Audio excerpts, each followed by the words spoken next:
Hello and welcome to episode 32 of IOnTheTigers, a podcast all about the National Ice Hockey League, but one that always has an eye on the Telford Tigers. Kick off with the news this week. New signing for the Tigers. Well, say a new signing, it's a player who's played for the Tigers before. So Aidan Wilson has joined.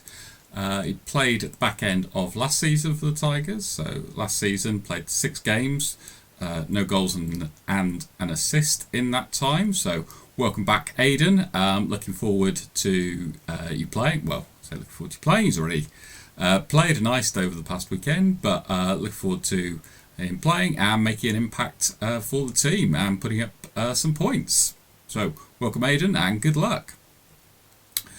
Close to Tigers related news, I guess, is that Zane McKenzie, having left the Tigers, he has joined the Bees.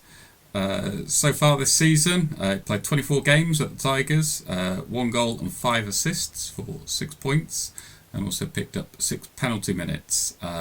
He's no stranger to the Bees. He played for them previously, a couple of years back, but has gone back there, so he's going to be playing there for the rest of the season.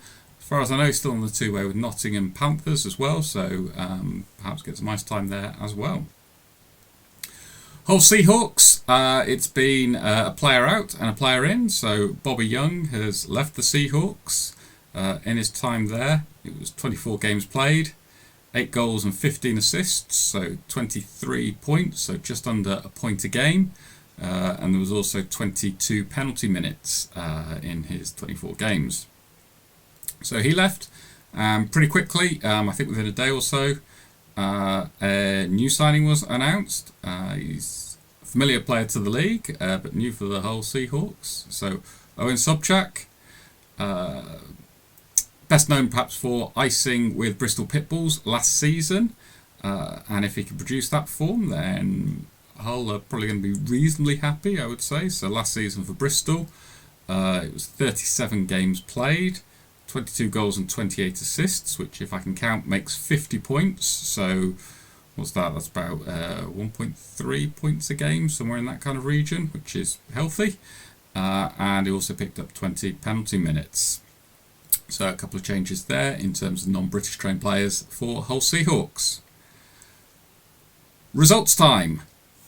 Going to take a slightly different format, so I'm going to kick off with Tigers 2. Tigers 2 were at home on Saturday night to the Sheffield Titans, and it was another victory, 10 goals to 2. They've actually conceded this year. I know, it took till the third game of the calendar year, but Tigers 2 have conceded. They still won the game, however. And then on Sunday night, it was a trip across to Nottingham to take on Nottingham Lions, and that finished 7-2 in the favour of the Tigers. Had the better of the game, but Lions did look dangerous throughout when they broke. Out of the third period, pretty much one-way traffic. I know the Lions scored in that period, but it was pretty much one-way traffic, and Tigers definitely took just complete control of the game at that point. Moving to the National League. I was going to say National Ice Hockey League, but yeah, the National League. We'll kick off with Cup semi-final result. So first leg, it was held at Swindon.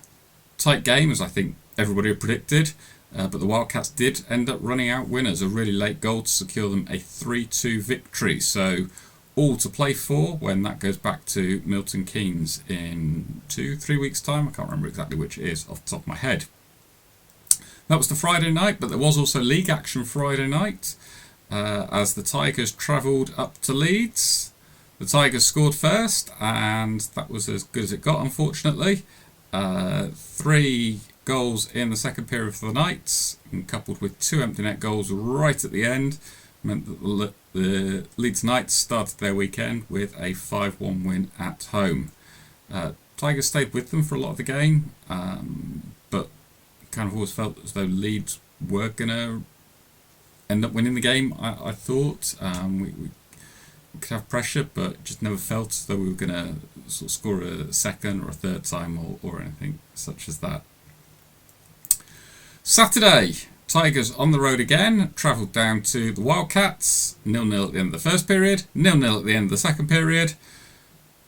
a game that needed a goal. It was a game that got a goal. It changed everything. Unfortunately, went to Swindon Wildcats and ended up running out 3-0 winners. Tigers had some chances, but I don't know. It was just one of those nights where I just think we could have played, another period, another couple of periods, and probably still wouldn't have scored. It was just, I don't know, difficult to say. Just one of those nights, I think, is what I'll say. Also in action, Lightning hosted the Raiders. Lightning won on home ice, 8-5. Steel Dogs hosted the Sharks, and it was the away team that won this one. Sharks winning 3-1 at Sheffield.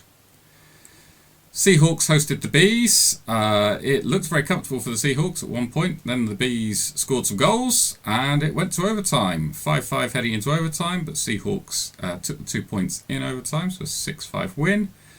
And then the final game for Saturday evening, Bristol Pitbulls hosted the Leeds Knights. Bristol Pitbulls raced into a 3-goal lead. The Knights still won though. They won 7-4 in the end.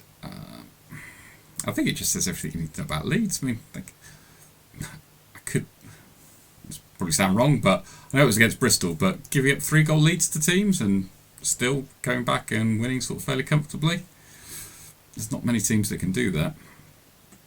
Anyway, Sunday night. Plenty of fixture reversals, it must be said, on the Sunday night. So, Tigers hosted the Wildcats. Tigers did score, hooray! Unfortunately, it was only 1 goal, and the Wildcats scores 3 again, including an empty net goal at the weekend. It's a bit of an interesting weekend for Tigers. Only scored 2 goals. However, we only conceded 11 goals against arguably the 2 best teams in the league. Certainly 2 of the best teams in the league. Milton Keynes fans might take some exception to that, but on current form, I think you probably put the Wildcats above the Lightning in terms of current form. So only conceded 11 over the 3 games, and 3 of those were empty net goals. We've got a defence that could keep us in games. I don't know, it's just perhaps don't always score the goals. I kind of feel that we could be a bit streaky with goals in the sense if one goes in, a few can follow, or we can really struggle. But hey ho. Other results. So Raiders and Lightning went again, this time at Raiders, and this time it's the Raiders that won, a 3-2 win for the Raiders. So sorry Raiders fans, but I'm going to put that down as a shock result. Speaking of shock results, Solway Sharks hosted the Sheffield Steel Dogs, and the away side won again. Steel Dogs won 4-2 up in Solway, so a great result for them. Bees hosted the Seahawks, and Seahawks won again. Another close game. Finished 3-2 to the Seahawks, although no overtime was required this time.